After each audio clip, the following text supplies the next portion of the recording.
de 39 años de edad que acude con un tiempo de enfermedad de un mes, de inicio insidioso, curso progresivo y como signos y síntomas principales tiene disnea y dolor torácico. En base al relato cronológico, nos mencionan que hace un mes esta paciente presenta disnea progresiva de grandes esfuerzos que cede al reposo. Sin embargo, con el transcurrir de las semanas, es decir, hace una semana, eh, se asocia un dolor torácico tipo punzada a nivel del hemitórax derecho que va a aumentar con la inspiración, además de un aumento de la disnea que ahora se vuelve a pequeños esfuerzos. Por esa sintomatología es que acude al hospital. Se le hacen preguntas directas como si tuvo tos, lo cual negó, también negó fiebre y menciona que no tiene una clara pérdida de peso, además de negar otro tipo de sintomatología. Entonces, en base a esto, observamos que presenta un dolor torácico y por la característica tipo punzada y que aumenta con la inspiración, eh, es un dolor torácico tipo, eh, un dolor pleurítico, además de la disnea. En relación a sus antecedentes, como quirúrgicos, solamente menciona una cesárea realizada en el 2018, niega algún antecedente patológico, además de negar contacto con personas que hayan tenido tuberculosis, niega algún tipo de alergia. En relación a hábitos nocivos, solamente nos mencionan que consume alcohol ocasionalmente y nos señalan que la ocupación de esta paciente es un comerciante ambulante. Doctora, un momento ahí.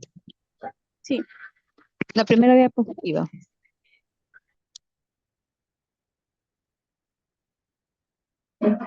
ahí está, doctor. ¿Se observa? Sí, sí, un momento ahí.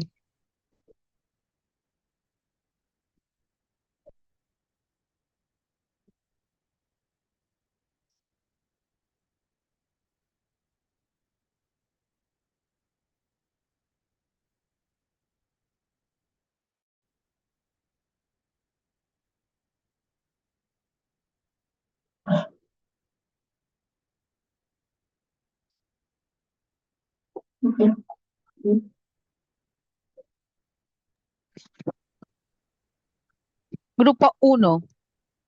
¿Algún representante del grupo 1? Todos van a tener nota el día de hoy, así que todos tienen que participar. Grupo 1, Sí, doctora. habla Héctor, ¿no? Sí, Carlos Héctor. Muy bien, doctor. En su grupo, ¿qué les llama la atención del rato cronológico que ha dicho su compañera? Bueno, además de la disnea, que es, perdón, el dolor que presenta la paciente tipo pleurítico, ya que es tipo punzada y aumenta con la inspiración. Además de esto, está asociado a una disnea, y si asociamos la disnea con un dolor pleurítico, podemos guiarlo más hacia una enfermedad, o bueno, podemos ver que el aparato afectado es el aparato respiratorio y podríamos ya de esta forma como quiera un poco alejándolo de una disnea, por ejemplo, de origen cardíaco, ¿no? Que podría estar asociada a otro tipo de dolor, como podría ser un dolor precordial o tipo opresivo. ¿Qué más, doctor? Bueno, el tiempo de Cuando yo enfermedad. pido, cuando yo pido una opinión, es obviamente, no decir lo que lo que se dijo o lo obvio. Es obviamente ver el tiempo de enfermedad, edad de la paciente y todo lo demás, ¿no?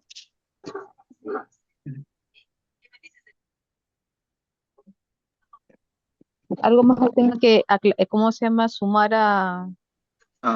Bueno, a lo que acaba de comentar.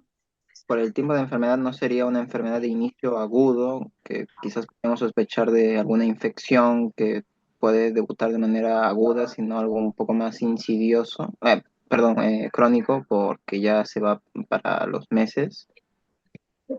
O sea, ¿qué quiere decir usted con eso? Eh, o sea, por ejemplo, si fuese algo agudo, como digo, una infección respiratoria, una neumonía aguda que podría presentar la paciente también con disnea y que podría generar derrame, pero si es una enfermedad crónica ya podría indicarnos otros tipos de agentes, como podría ser, por ejemplo, perdón, si es crónica, claro, otros tipos de agentes como podría ser una tuberculosis que suele presentar esa evolución más crónica. ¿Algo más? Ah, Bueno, a pesar de negar, bueno, a pesar de negar la tos y la fiebre, que también nos guían hacia pues un proceso de que suele asociarse bastante con las infecciones, no podríamos descartarlo del todo. mm, ya. A ver, un momento. Gracias, doctor. Recuerden que la nota es grupal, ¿ah? Así que tienen que, el que hable, la nota va para el grupo. ¿Alguien del grupo que quiera hablar o complementar lo que ha dicho su compañero? Nadie más. Muy bien. Grupo 3.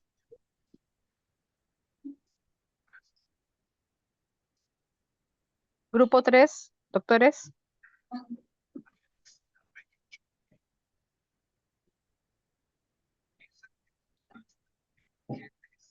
Doctores, grupo 3, ninguno. Entonces, 0 en el conversatorio. Si no hay nadie del grupo 3. Buenos días, doctora. Disculpe, no, no se me ocurre ningún comentario fuera de lo que ya mencionó mi compañero del dolor que nos puede Tiene que co- indicar. Siempre tiene que Sobre- comentar algo, doctor. Siempre tiene que comentar algo. Siempre hay un comentario. ¿Qué más puede decir? ¿Usted es Omar o Abnir o Álvaro? no, Álvaro, ¿Cómo? Álvaro, doctora.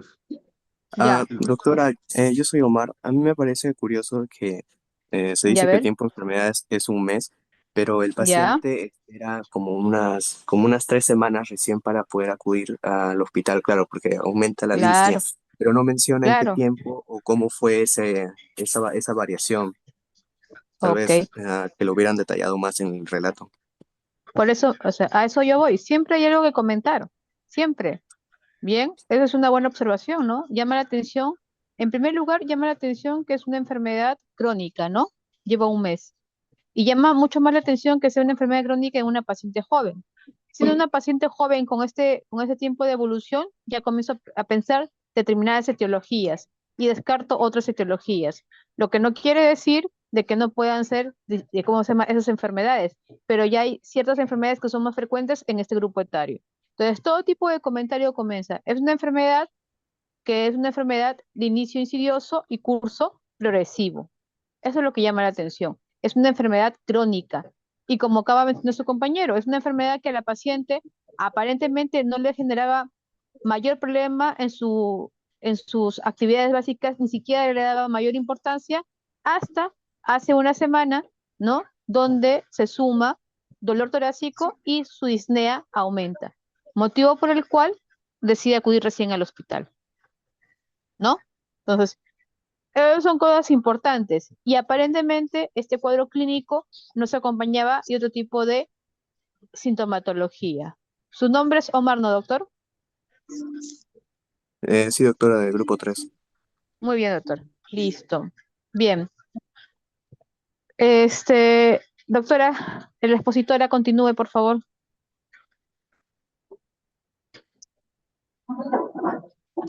Doctora, disculpe, ¿me escucha? Sí.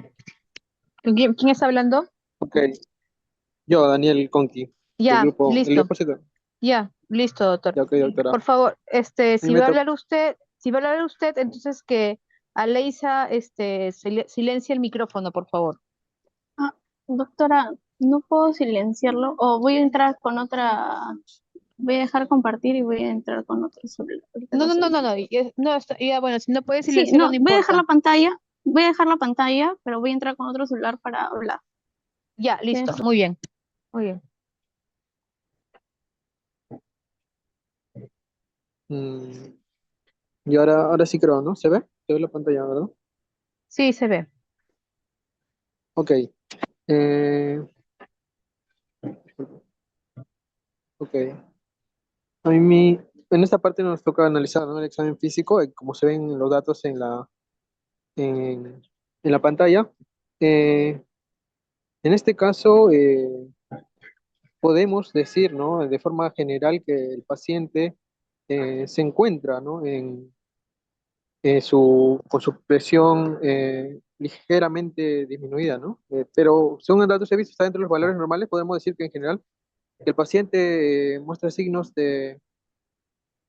con respecto, ¿no? Principalmente a la frecuencia respiratoria está aumentada, ¿no? Hay una taquipnia, podríamos mencionar que es por motivos de una presencia en una patología respiratoria, ya hablaremos más adelante, ¿no? En este caso tiene que ser relacionado, lo relacionamos con una patología pleural, ¿no? Entonces, por ese motivo habría una taquipnia.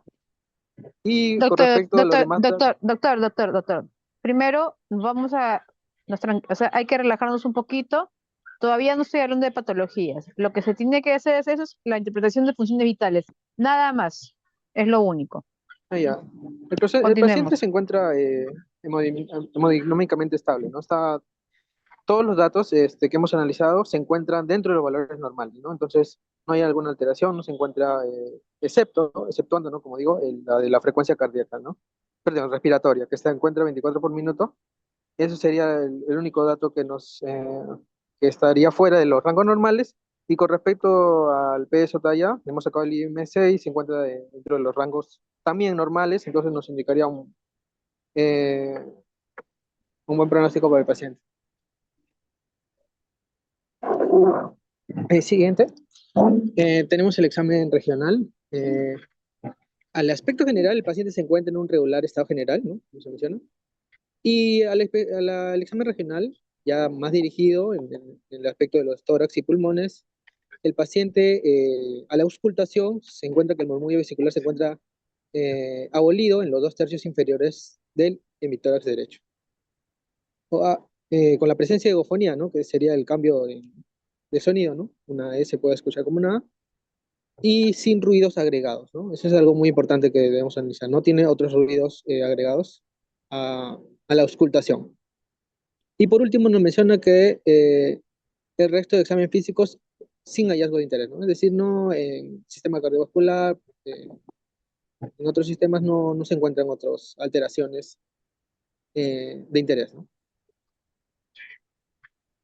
Ah, con respecto a los exámenes auxiliares, tenemos el Un hemograma, ¿no? El momento, doctor. PCR, la Un momento. Doctor, hay un momento. ¿retrocedo, doctora? Sí, Usted me dice sí, ahí. ahí, ok.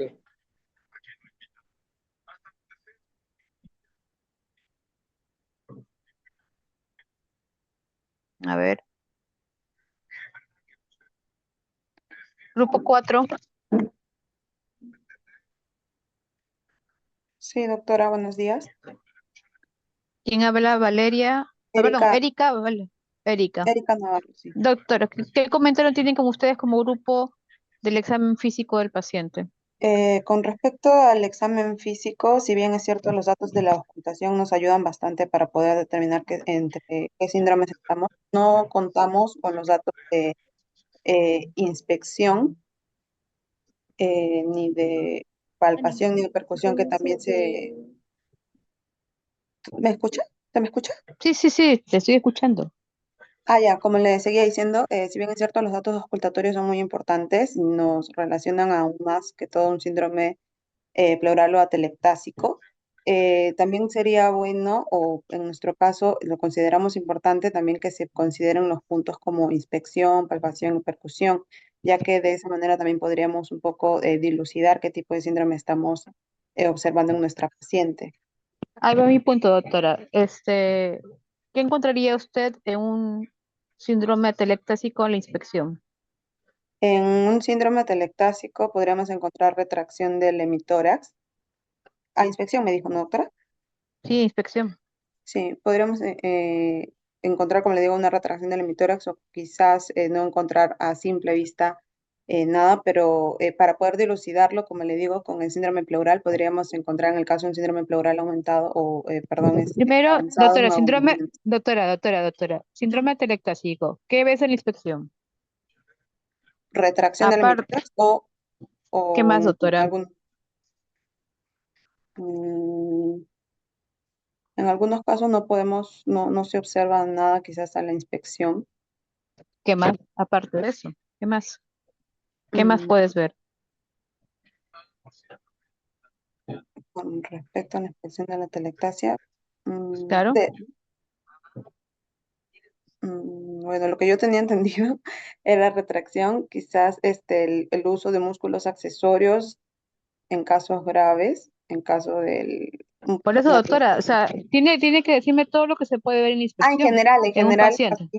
Ok, Claro. este, la disminución de la movilidad, uso de músculos accesorios, eh, como le digo, la retracción del hemitórax, disminución de la amplitud al momento de disminuir, inspiración, expiración, ¿qué más? ¿Qué más podemos observar en una Lo que se está refiriendo en la última parte es asimetría. Y asimetría? obviamente Exacto. Ujú, vea, y lo que va a notar, por eso hay que hablar como propiedad. Y lo ujú, que vamos a notar es una disminución de la movilidad en el emisoras comprometido. ¿Qué va a ajá. haber a la palpación, doctora? Igual en atelectasia, en palpación habría una disminución de la amplexación. ¿Qué más podría haber? Una disminución de las vibraciones vocales,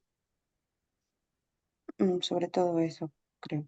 Sobre todo eso nada más. Mm, Ahí tiene que ser disminución o disminución o abolición de la vibración. abolición. Ajá, disminución o Por eso, abolición. con tranquilidad, tranquilicémonos y por eso hagamos las cosas y respondamos tranquilamente, ¿no? ¿Es disminución o abolición de vibraciones vocales? Muy bien. Ajá. A la percusión, doctora. Matidez en el hemitórax, en el hemitórax comprometido. La presencia de matidez o su matidez, ¿no? Ujú. Y en la ocultación, Igual disminución o abolición del murmullo vesicular. ok. Ujú. En la, ¿qué encontré? Ya, muy bien, doctora. Grupo 4, ¿no? Usted es Valeria. Erika Navarro. Erika Navarro. Muy bien, doctora. Ahí Gracias. un ratito, por favor. Grupo 5. Sí, doctora. Usted, doctora, es su Camila nombre. Lipa. Camila Lipa.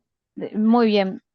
Doctora, cuénteme, ¿usted qué vería? Su compañera ha hablado de que dentro del examen físico de esa paciente refieren que tiene el murmullo vesicular abolido, pero y aparte de la presencia de egofonía. Pero le gustaría saber más acerca del examen físico. Ella ha hablado acerca de lo que es el hallazgo del examen físico en una telectasia, ¿no? En la Sí. inspección de un derrame pleural, ¿qué vería usted, doctora? Un derrame pleural. Podríamos ver también disminución de la expansión torácica, eh, asimetría del tórax. También como en síndrome atelectásico, el uso de músculos accesorios y eso más que nada. ¿Es nada más, doctora? ¿Qué más?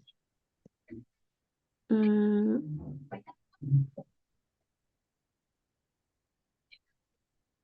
creo que ¿Cuál había era- a ver, disminución también de los tirajes intercostales. es que eso es contradictorio y se contrapone con lo que está diciendo. Si me está diciendo que usa músculo accesorio, no, ¿cómo no va a haber tirajes? O sea, usted lo que va a ver es una disminución de lo que es la movilidad del emitor comprometido. Puede ver asimetría, obviamente, porque un tórax se va a movilizar menos que otro, eso dependiendo de la cuantía del derrame. En algunos pacientes, dependiendo de la cantidad de derrame, puede haber, obviamente, uso de musculatura accesoria. Entonces, si hay uso de musculatura accesoria, no puede haber ausencia de tirajes. Eso se contrapone, es contradictorio. ¿Y qué más Sí. podría haber? Eh, Bueno, ya dije disminución de la amplitud.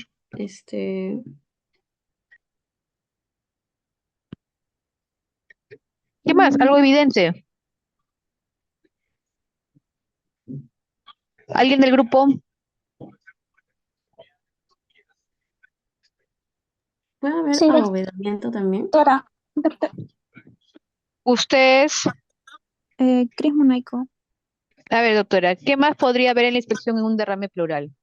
Se podría observar también este abovedamiento de las emitoras cuando los derrames son extensos o masivos. Eh, son voluminosos, doctora. Sí. Dependiendo del volumen, puedo ver abovedamiento. Perfecto. Que va en contra o en contrapartida de lo que yo veo en una atelectasia.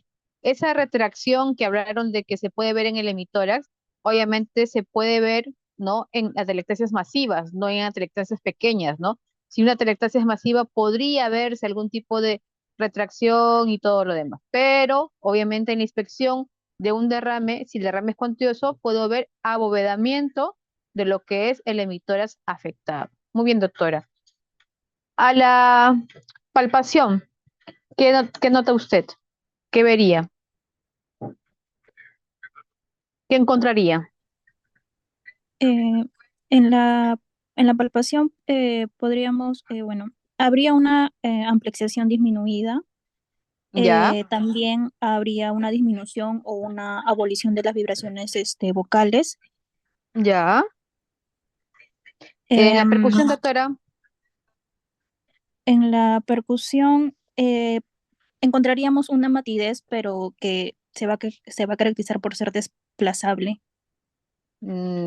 claro, si usted moviliza al paciente, obviamente la materia va a ser desplazable, ¿no?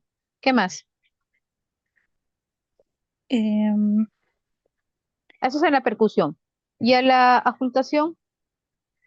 a la auscultación puede haber también una disminución o una em, abolición del murmullo vesicular y Generalmente es la abolición. ¿Ya? ¿Qué más? ujú, también podemos encontrar pectoriloquia o egofonía, bueno, y egofonía en la ocultación. ¿Ya? ¿Qué es la egofonía, doctora? Es cuando eh, hay, o sea, cuando hay una alteración, cuando, ¿Qué es? Descríbame la egofonía. ¿Qué es la egofonía? Va bien. ¿Qué es la egofonía? Y obviamente es lo que tiene la paciente, ¿no? Este caso clínico es un caso clínico para que sepan cómo hacer disquisición de un caso. Es un caso clínico bastante común y simple, ¿no? Pero obviamente encuentra egofonía. ¿Y qué es la egofonía? es cuando, ya, sería cuando, bueno, hacemos que el paciente diga una letra eh, ¿Qué letra? y es eh, un, puede ser la letra E y el sonido que nosotros vamos a escuchar va a ser, se va a escuchar distorsionado o va a ser, lo vamos a escuchar como si fuese una A. Y Mm, Doctora, ¿Qué más? ¿Qué más encuentro? Ay, ¿qué más puedo eh, encontrar ¿Qué más puedo encontrar en la ocultación en un derrame pleural? Soplo, un soplo tubárico, no me No, equivoco. el soplo tubárico no es del derrame. Eso es cuando hay una condensación.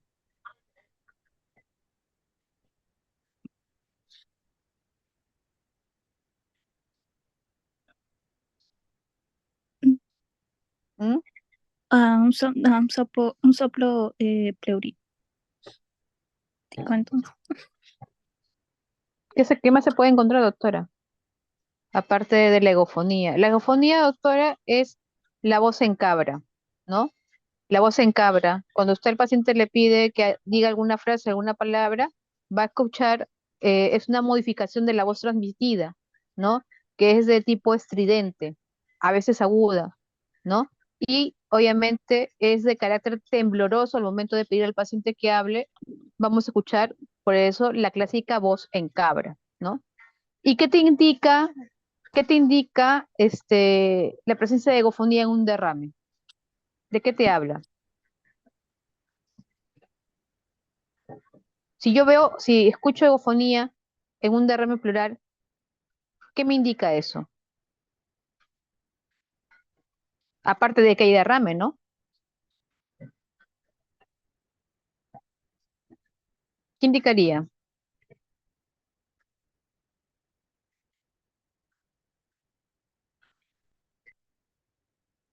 ¿Alguien? El derrame pleural es reciente. No. ¿Qué indicaría la presencia de egofonía? ¿Puede indicar consolidación? No. Quizás presencia de Si yo, líquido que está si yo, amplificando o modifica el sonido de voz. no. Obviamente, la eufonía se encuentra en el derrame pleural. Y si yo la encuentro, ¿qué es lo que indica? Es muy sencillo. ¿Qué cosa me quiere decir eso, esa presencia de eufonía? Que para mí es importante. Como médico es importante. Porque me va a ayudar para ¿Podría poder, indicar a la ver, zona ¿qué? afectada? ¿Hasta qué zona está afectado Por el ahí va, hemitórax? doctora. Por ahí va. No ¿Cómo es? se, ¿A qué se? nos evidencia Ah, la por ahí va, presencia doctora. nos presencia El nivel. nos demuestra la Del presencia nivel. de líquido a nivel pulmonar. No, A nivel de obviamente, si la, es líquido pleural, tiene que ser a nivel pulmonar, doctor, no va a ser a nivel abdominal, ¿no? Pero va ¿hasta por qué lo que decía la doctora Romina, era el nivel. a nivel de la base, el nivel de afectación, doctora? En el borde superior. Es el borde superior. Obviamente, cuando yo escucho egofonía, eso me indica que es el límite superior de mi derrame pleural. Recuerden de que el líquido pleural cuando está libre me dibuja clásicamente en la radiografía veo la clásica curva de Damaso. Cuando yo escucho la eufonía al momento de escuchar a mi paciente, esto me está indicando cuando escucho esa interfase, esa voz en cabra, esa voz estridente, temblorosa, que oculto en mi paciente, eso me indica que ese va a ser mi borde superior en el derrame pleural. Entonces, si yo no tengo ecografía y tengo que hacer una toracocentesis, ese va a ser mi punto de seguridad. Sé que por debajo de eso tengo que punzar.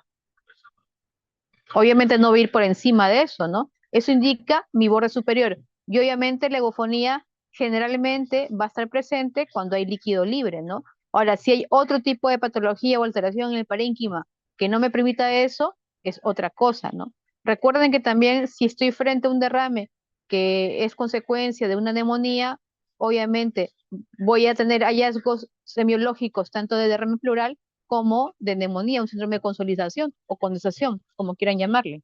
¿Listo? Eso es lo que quiere decir. ¿Bien? Muy bien.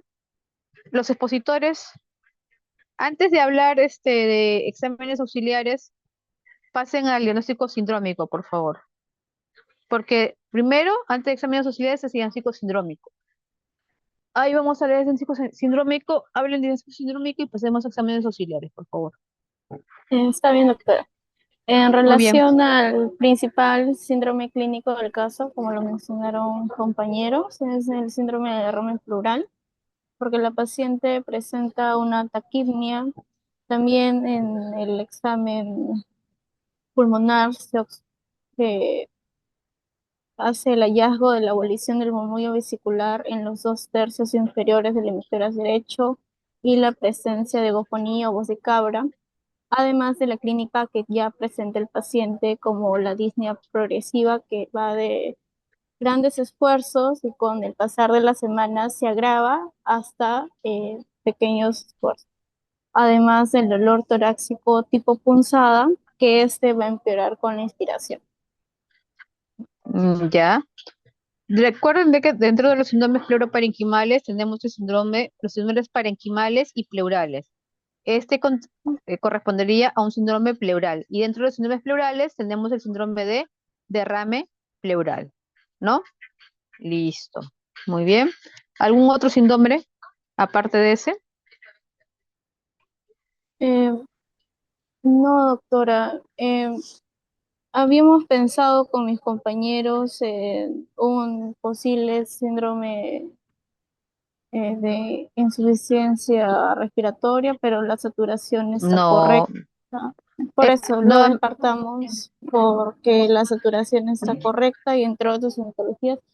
En la relación con el hemograma nos llamó la atención la leucocitosis y también el PCR, que nos estaría indicando un estado inflamatorio activo del paciente. a ver, doctor, no adelantemos. Los diagnósticos sindrómicos son en base a cuadro clínico, signos y síntomas. En los diagnósticos sindrómicos no entra la parte del laboratorio. Primero, diagnósticos sindrómicos. ¿Ok?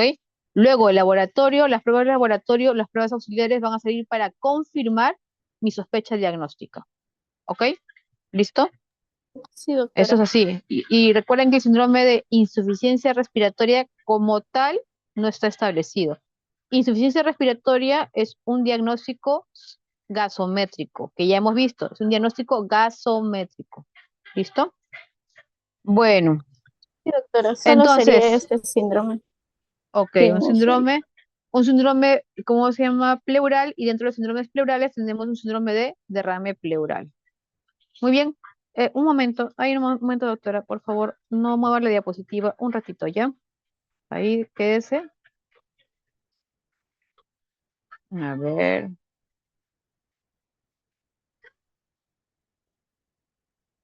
Grupo 6.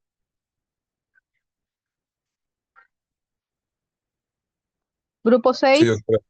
Sí, doctora.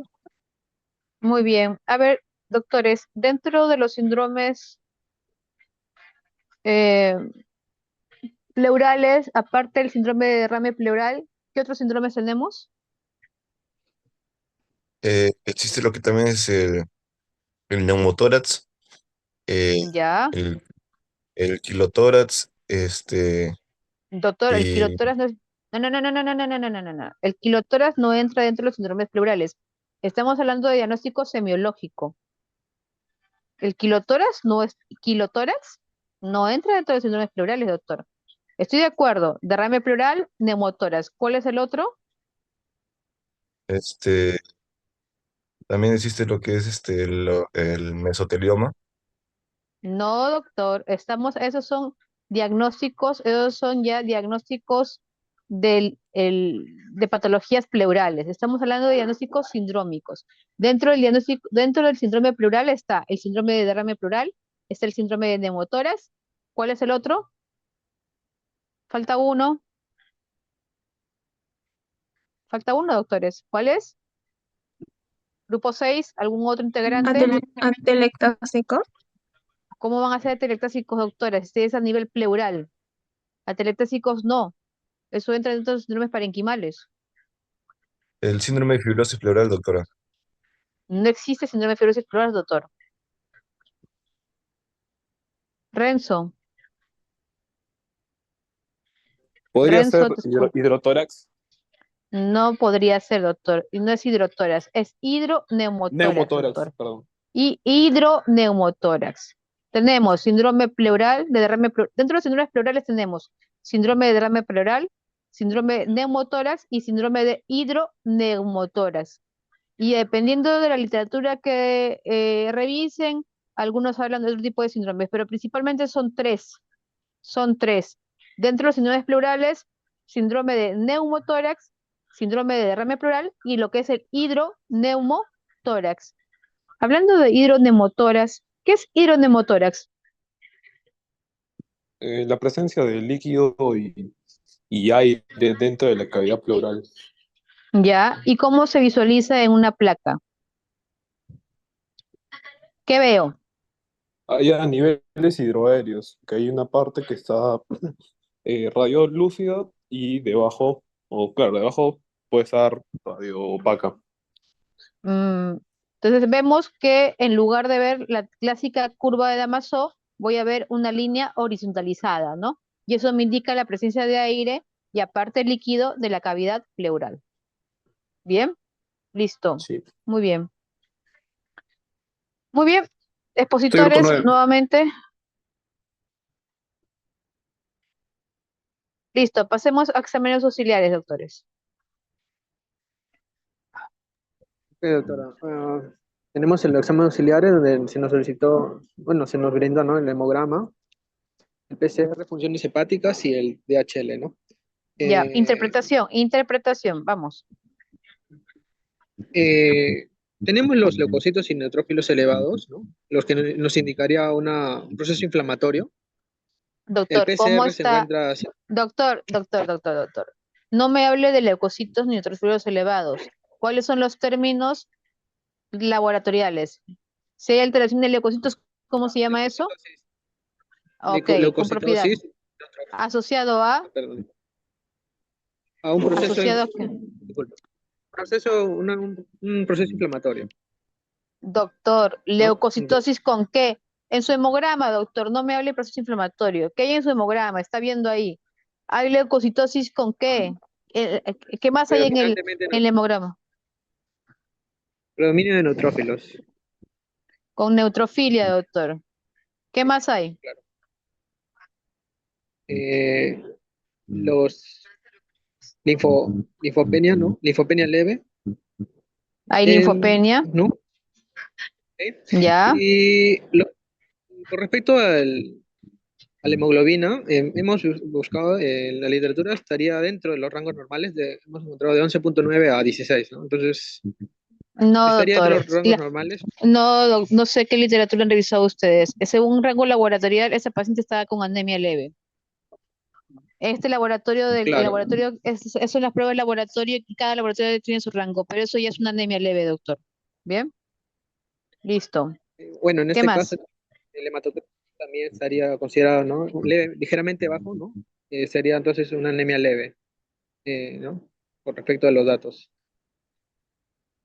Entonces, ¿Qué más, doctor? tenemos el PCR, ¿no? Que es un marcador de inflamación, está elevado, ¿no? Entonces nos encontraría que sería un proceso inflamatorio activo. Simplemente eso. Y bueno, las proteínas, como él mismo lo menciona, las funciones hepáticas se encuentran normales, ¿no? Las proteínas totales dentro de los rangos normales, de 6 a 8 que es, y la albúmina, ¿no? Que está dentro de 3.5 a 5, que es los rangos normales establecidos. Con respecto a la deshidrogenasa, sí, Doctor, se le escucha entrecortado. disculpe. Ahora sí, doctora, ¿se me escucha bien? Sí, ahora sí. Bueno, ya para culminar sería la deshidrogenasa láctica, ¿no? El DHL, que se encuentra dentro de los rangos normales, ¿no? Que sería 140 a 280, que en este caso un valor elevado nos indicaría exudado, ¿no? Pero en este caso... ¿Cómo que un valor elevado nos indica un exudado? ¿Qué? No, disculpe, no. Está dentro de los rangos Doctor, por normales, ¿no? favor. Doctor, por favor, Sí, ¿ah? sí. En conclusión, tenemos una paciente con la clínica que ya hemos mencionado, en la cual en la hemograma solamente se puede apreciar leucocitosis con neutrofilia, sin desviación izquierda, con linfopenia, con un rangos de hemoglobina en lo que es una anemia leve y aumentos de repente de fase aguda, en este caso proteína C reactiva. Nada más. Listo. Chao. Muy bien.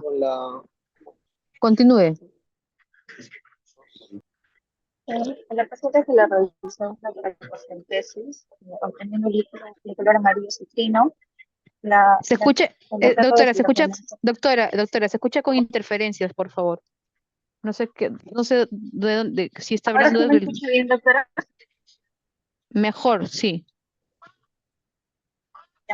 Bueno, a la paciente se le realizó una toracocentesis, obteniendo un líquido pleural de color amarillo citrino, una lactato de hidrogenasa de 234.83 unidades por litro, proteína también de líquido pleural 5.57 gramos por decilitro, leucocitos 1.427 células por milímetro cúbico, predominio de los mononucleares en un 87%. Ahora, en cuanto a estos datos, en comparación con los datos que ya había mencionado mi compañero del suero se hace la relación usando los criterios de Light.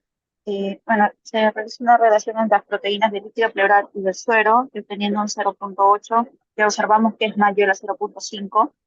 De la misma manera con el DHL del líquido pleural y el suero, nos indicaría que estamos frente a un líquido que es un exudado.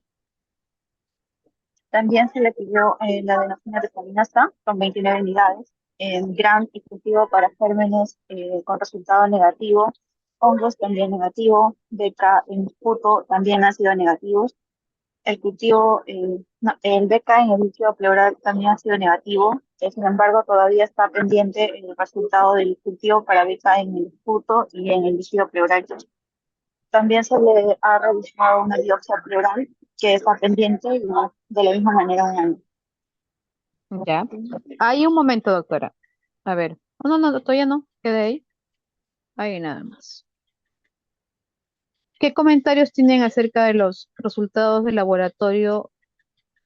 Bueno, perdón, los resultados del estudio del líquido pleural. Aparte de que, como usted ha mencionado, es un exudado, ¿no? Una pregunta. ¿Cuántos criterios tiene que cumplir la paciente para ser catalogada como exudado? Un solo criterio. Un solo criterio. Muy bien. Esta paciente cumple con 2 o más, ¿no? Listo. ¿Qué comentarios tienen acerca de lo que es el líquido pleural? Con los resultados que acaban de mencionar. Aparte de ser un exudado, ¿no? ¿Qué más? En cuanto a las aspectos de esta medicina, ¿Ya? ¿Qué más? Hasta ese momento, fuera de que es exudado, ¿qué más? Tenemos un líquido a predominio mononuclear, ¿no? Y que cumple con criterios de exudado. Y que aparentemente todos los estudios han salido negativos, ¿no?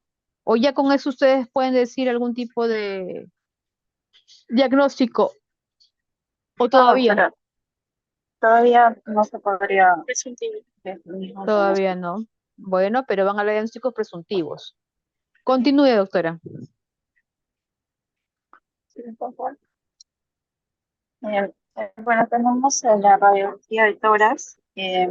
Podemos observar un derrame pleural, puesto que hay una opacidad homogénea en los 2 tercios inferiores del hemisferio izquierdo. No se logra visualizar el seno costodiafragmático ni cardiogénico. Y no se observa retracción del mediastino hacia el lado superior. Ya. Entonces, ¿usted ve claramente la curva de Damaso ahí o no? No, doctora, no se logra visualizar claramente. No se logra visualizar claramente, ¿no? Te llama la atención eso, ¿no? Y eso también me hace pensar en algunas cosas. Entonces, tenemos una radiopacidad homogénea a nivel con obturación del sesón costodiafragmático, ¿no? Que obviamente afecta la mitad inferior del hemitórax derecho, ¿no? Con borramiento de las estructuras adyacentes, como viene a ser el hemidiafragma y la silueta cardíaca. ¿Ok? Muy bien. ¿Qué más? Continúe. Vamos a continuar. Ya hablamos de diagnósticos sindrómicos, pasemos a los diagnósticos presuntivos. Ustedes Sí, han doctora. establecido que es un síndrome pleural y dentro de los síndromes pleurales es un síndrome de derrame pleural. Perfecto. Sí, doctora, como mencionó mi compañera, este es un derrame pleural exudativo y en base a eso hay varias etiologías como se observa en la pantalla, principalmente la infecciosa, dentro de ellas la tuberculosis. También tenemos, puede verse a tumores, sea primarios o secundarios, además de relaciones a tromboembolia pulmonar, traumatismos, cirugías, entre Ya. otras más. En base ¿Y a esta esto, paciente? sí, En esta paciente, ¿qué han planteado? en esta paciente hemos planteado como primer diagnóstico presuntivo un derrame pleural tuberculoso o también en algunas literaturas lo mencionan como pleuresia tuberculosa, que esta es la segunda forma más común de tuberculosis extrapulmonar después de la afección linfática y que es la causa más común en áreas endémicas de tuberculosis. En Doctora, base a ¿y la por qué, epidemiología, doctora, por qué sí, plantean tuberculosis? ¿En base a qué? nos pusimos en un contexto de que esta persona es peruana y también, como iba a mencionar, si bien la incidencia está en personas inmunodeprimidas, también se da en personas socioeconómicamente desfavorecidas, como en este caso es una persona ambulante. ¿Y Y en qué? base también Doctora, no, no, en no, la no, un ratito. ¿El ser ambulante te hace desfavorecido? No. A ver, cuando yo hablo de diagnósticos presuntivos es porque yo tengo hallazgos que me hacen pensar en una enfermedad. En esta paciente, ¿qué sustento tienes? Fuera de que es un derrame pleural, perfectamente. Nuestro país es un país endémico de tuberculosis. Obviamente tengo que plantear eso. Pero obviamente mis diagnósticos están en base a mis pruebas de laboratorio, ¿no? ¿Qué me sustenta para pensar en tuberculosis? Con mis pruebas de laboratorio que ya se ha establecido. Sí, doctora, sospechamos de tuberculosis porque en la toracocentesis el color del líquido pleural es un color amarillo citrino, que esto es característico de un derrame pleural tuberculoso. Algunos le llaman amarillo citrino o también es color de paja. Entonces, en base a eso, a pesar de que El que sea característico no quiere, no, doctora. El que sea característico no quiere decir que sea patognomónico y que todo sea tuberculosis. Yo me tengo que sustentar en bases establecidas. Y dígame, ¿en qué más se basaría? Porque es tuberculosis, aparte del color del líquido. Y nuevamente, el color del líquido no es patognomónico de tuberculosis. Que sea algo más frecuente que se vea, no quiere decir que todo sea tuberculosis, ¿ah? Por si acaso.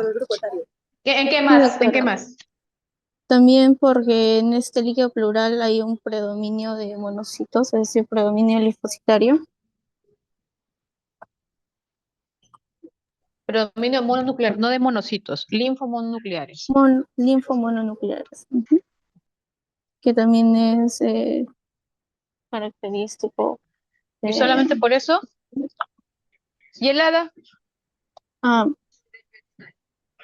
Si bien el hada salió disminuido, esto no nos excluye el diagnóstico de tuberculosis. En caso hubiera salido alto, nos hubiera dado una mayor sospecha para tuberculosis, pero a pesar de que haya salido disminuido, no lo excluye del diagnóstico. Por eso igual lo Bueno, planteamos. a ver, ¿y qué más aparte de la tuberculosis? ¿Qué más han planteado? ¿Qué otro diagnóstico diferencial? ¿Algo más aparte de eso?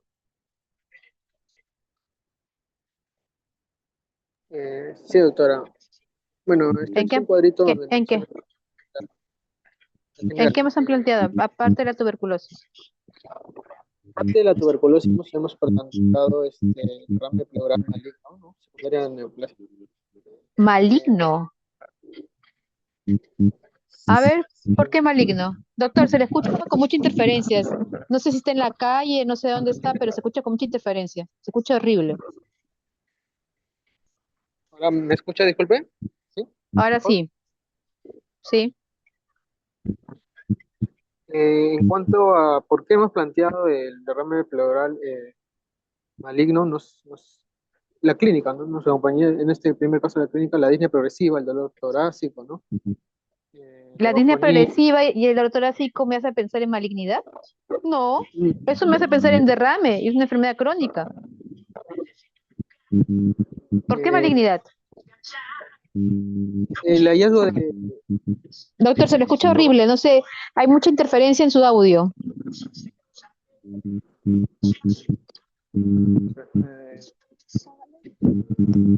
A ver, un momento.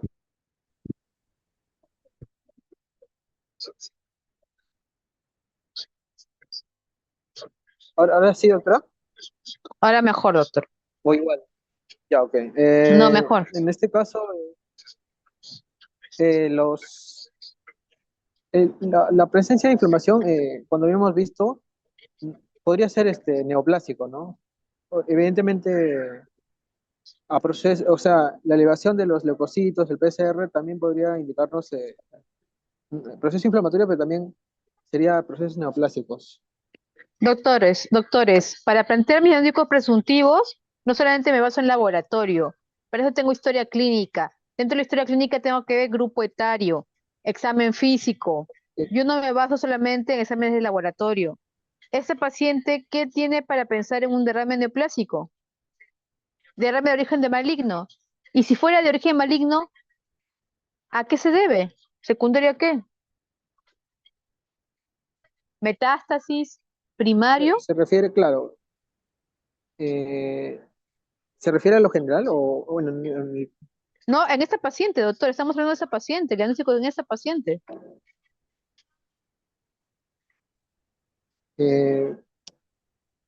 Si podría fuera ser maligno, maligno ¿por qué? ¿Por qué maligno? ¿A qué? ¿Maligno de qué? ¿Es un derrame entonces metastásico? ¿Es un derrame maligno primario? ¿Cómo es? bueno, sí, en este caso se podría ser un cáncer metastásico, ¿no? Podría ser de mama ¿De o qué? ovario.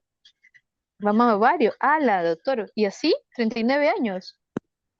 ¿Hay algo en el examen físico que le han dicho que tenga algún tipo de tumoración mamaria o algo? No, No. el examen físico es normal.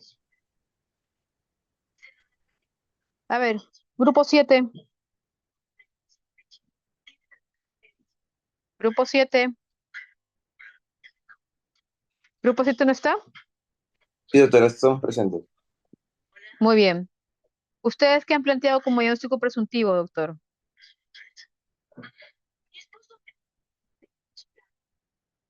A ver, doctora, nosotros estábamos revisando también en el curso de la exposición, según los laboratorios, y bueno, el, el examen, mejor dicho, la clínica del paciente es amplia, ¿no? Pero podría ser también de repente un derrame paraneumónico.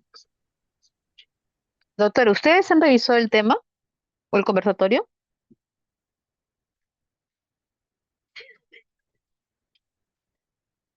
La idea de los conversatorios, doctor, y los seminarios es que todos los grupos hagan, ¿cómo se llama? Revisen el caso clínico.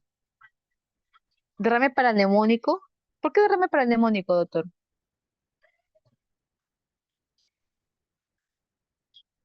¿En base a qué su grupo ha planteado derrame paraneumónico? No, o sea, no lo hemos planteado en sí como uno. Do- Doctor, estoy hablando de qué diagnósticos presuntivos ustedes como grupo han planteado. ¿Cuál es su diagnóstico del conversatorio del día de hoy?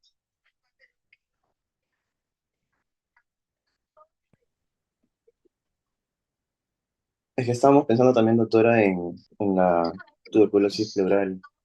Ya, aparte de tuberculosis, ¿qué más? ¿Sus diagnósticos diferenciales cuáles son?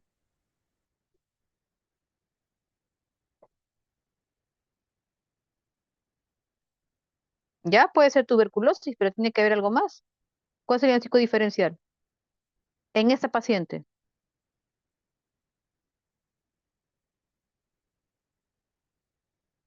¿Alguien más del grupo 7?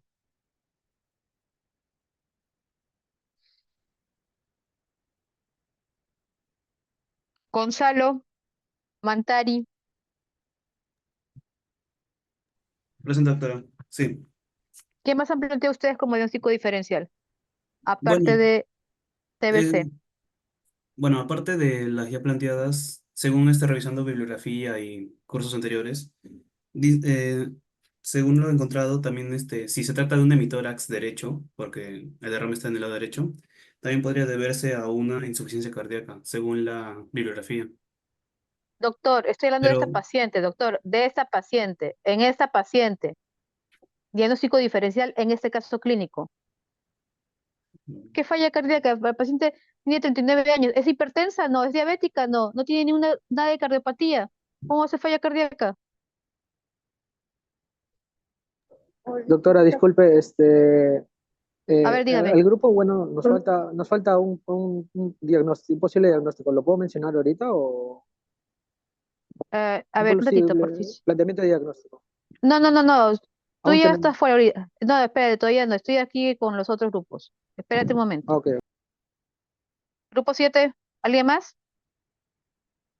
Igual, todo eso, como esto es nota, no hay problema. No hay problema. Grupo 9, Sí, doctora. doctora, ¿ustedes qué diagnósticos como grupo han planteado? Un nuevo diagnóstico que podemos plantear es una enfermedad autoinmune, Ya. ¿Qué enfermedad? lupus. Ustedes han planteado lupus. ¿Por qué plantean lupus, doctora?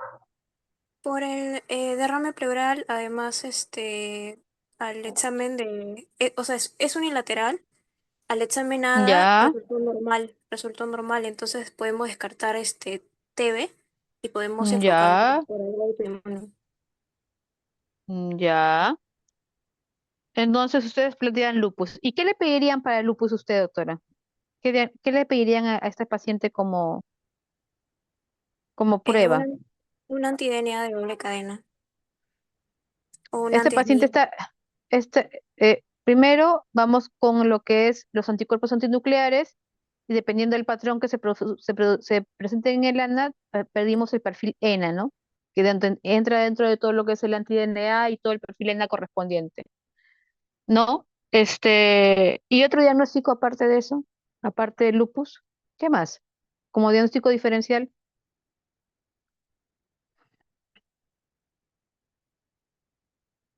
¿algo más?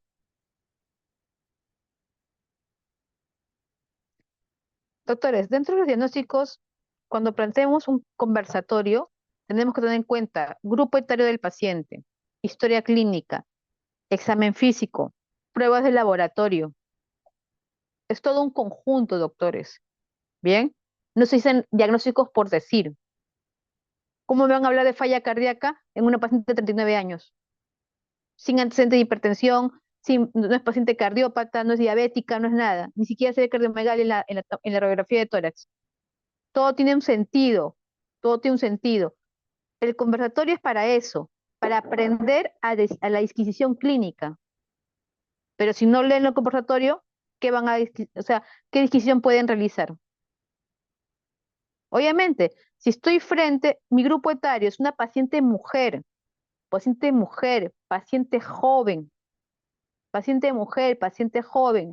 que viene con un cuadro crónico, doctores.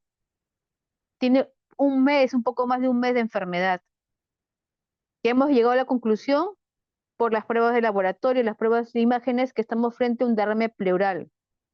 Paciente mujer, paciente joven, obviamente, tengo que plantearme, o bien, ¿es un cuadro infeccioso o es un cuadro en una paciente joven autoinmunitario? ¿Cómo se llama? Lo de malignidad, sin ningún tipo de hallazgo en el examen físico, queda mucho más alejado. Que eso no quiere decir que no haya pacientes jóvenes que no tengan cáncer, no quiere decir que no haya pacientes jóvenes que puedan tener neoplasias malignas, pero no va con el cuadro que refiere a la paciente ni con el examen físico. Por eso es el conversatorio, el caso clínico es ver al paciente o sea, globalmente, con todo eso. En una paciente mujer joven tengo que descartar dos cosas principales, o es de causa infecciosa o estoy frente a, ¿cómo se llama?, otro tipo de enfermedad muy frecuente en mujeres, que son las enfermedades autoinmunitarias, entre ellas lupus. Y este caso es sencillo. Bueno, ¿por qué creen que a esta paciente le pidieron determinación de los ANAS? Ahora puede ser que no haya sido lupus y sea tuberculosis, pero por eso tengo que hacer la disquisición y en base a eso pedir mis pruebas. ¿Cómo me van a decir que es un derrame paraneumónico si lleva un mes de enfermedad? Los derrames paraneumónicos no tienen un mes. Entonces, esa paciente, en conclusión, doctores, es una paciente con un síndrome pleural, dentro de los síndromes pleurales de derrame pleural, que afecta el emitórax derecho. A esta paciente se le hace una toracocentesis donde se obtiene un líquido a predominio mononuclear, donde se ve que es un exudado Y las primeras determinaciones sale un A de 29 con estudio microbiológico negativo, BK negativo. A este paciente, obviamente, en el procedimiento de toracocentesis se le hace biopsia pleural. Y como los primeros resultados de ADA no fueron concluyentes, ¿cuál es el punto de corte para hablar de tuberculosis según el ADA? A ver, un momento.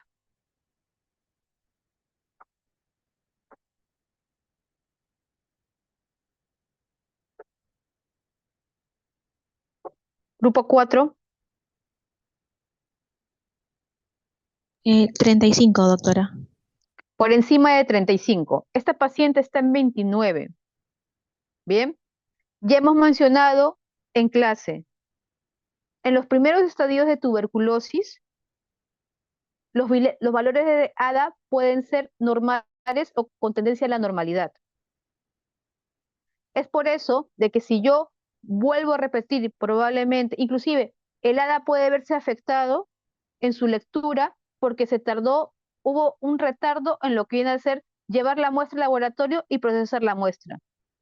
Cuando la muestra de líquido pleural pasa, ¿cómo se llama? Pasan horas para ir al laboratorio a ser procesadas, eso altera la lectura del ADA y muchas veces el ADA puede salir erróneamente normal cuando tenemos un ADA elevado. Nuevamente, las cifras de ADA en estadios iniciales de tuberculosis puede ser normal.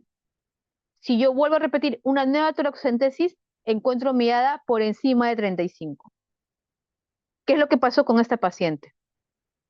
Es una paciente que no tenía ningún tipo de antecedente, es una paciente que no tenía aparentemente ningún tipo de contacto TB, ella negaba TB por todos lados, ¿bien? Se le hace la primera determinación y se ve un AD29, que está muy cerca del punto de corte.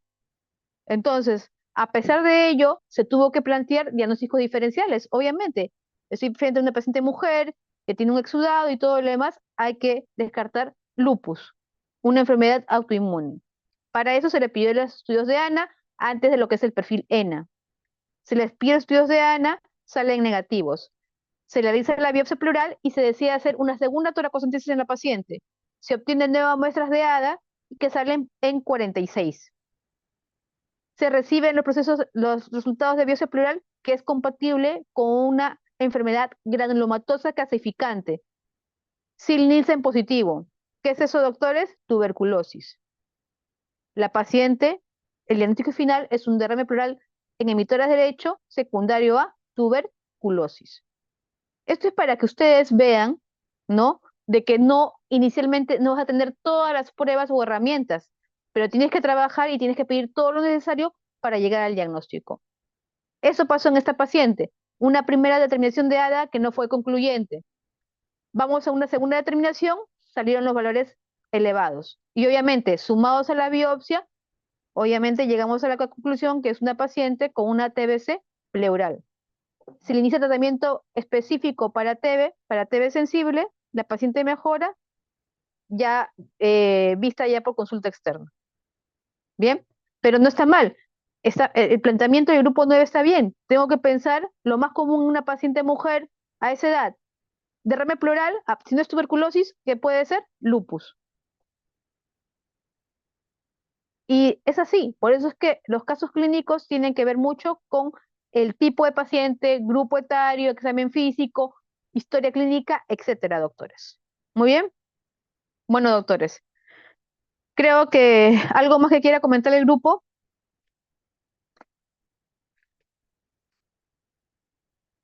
El grupo expositor. Bueno, que sí, la enfermedad sistémica estuvo dentro de nuestros planteamientos diagnósticos, ¿no? Y,